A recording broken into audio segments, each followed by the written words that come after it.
I'm Anita and I live in a side road off the Holloway Road, just at the Nag's Head. I'm about to plant the tree pit that's just outside my room. And we're hoping, my friend and I, to make this a part of the campaign with much more beauty and wildlife and life all around the borough by planting all the tree pits in the borough. And we'll make this part of the In Bloom campaign, we hope. We're going to be talking to the council about that. So the first thing we've got to do is look at this tree pit.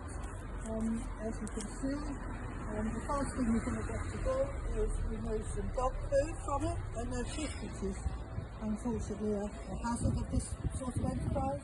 And then we're going to take out the weeds. First we check that there's nothing in here that we want to keep.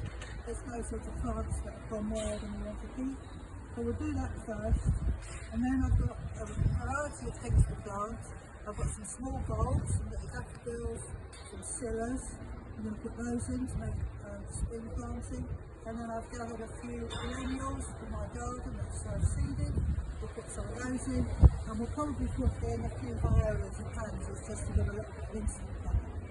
So let's start weeding. I'm going to be using just hand tools. The rules for planting things in the tree pit suggest that we shouldn't use big tools so we don't damage the tree roots. Okay, so that's the weeding done. As you can see, we've got a bucket of weeds. Some of them are pretty tough to get out, and there will still be a few left. In the process, we found that the tree pit has what is called reed and gravel around the edges. This is left over from when there was a previous tree, and the council put this stuff in effectively to protect the trees and to make it kind of a solid surface. But it doesn't stop the weeds, because the weeds grow into it and you just get a bit of a mess. However, for the moment we won't be able to plant into that, but I will try and scatter some seeds on it later on, which might grow. Okay, so I'm now going to start the process of planting with some bulbs. I bought some small bulbs that only need a sort of shallow planting. I've got some scillas, which look a bit like a small hyacinth. I've got some crocuses, and I've got a mixture of small daffodils. Okay, so to get a sort of reasonably natural effect, I'm just going to throw a few of the bulbs on, and then we'll plant them as near as we can to that space, depending what the soil's like. I've now scattered all the bulbs, so I hope it's sort of going to be natural looking, and I'm going to start planting them. They need to be planted to a depth of twice the depth above them, ideally, twice the depth of soil, but whether we've got enough soil for that, I don't know. We'll just do the best we can. And I'm trying to make them into little groups so they don't look too spotty. And here's where we hope that the squirrels don't come along and dig them all up, because squirrels are very fond of crocus bulbs. And we look forward to a lovely show in the spring. We've now got a few plants to put in, mostly ones that are self-seeded in the garden, so a very low cost enterprise, and a few pansies to go in to finish it off. I'm going to plant some of my absolute favourite plant, which is Erigeron carvincianus, or fleabane, Mexican fleabane. It's a tiny little daisy. It self-seeds everywhere, and it probably will colonise the gravelly stuff all by itself. So I'm going to put this quite near the gravelly bit, the solid gravel, because I think it will spread across it and hold the self-seed into it, so we might get better coverage. This is a herbaceous geranium, again self-seeded.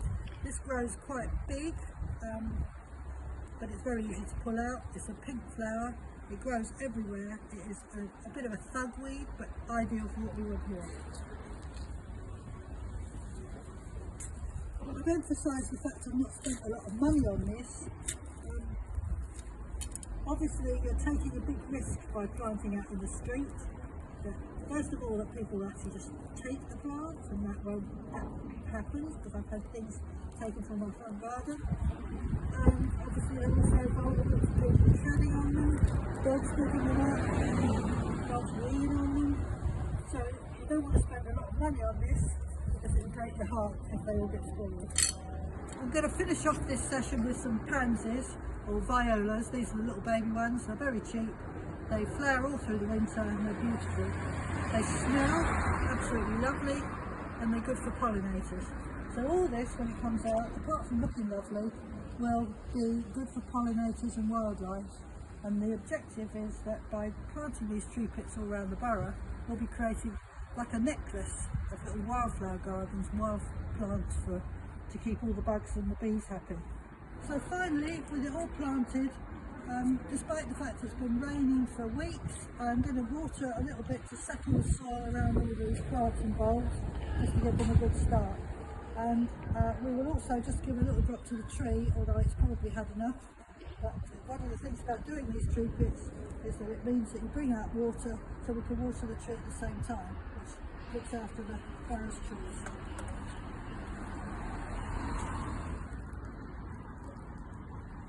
So there it is, it's November, it's planted up. All these plants are put in a winter hardy. The bulbs will start growing very quickly, so we'll start seeing the shoots above the ground in about 6 weeks. We'll come back and give you an update and show you the progress of this. I will also at home be growing some marigolds and some hollyhocks that I will plant out later in the spring to make the summer display.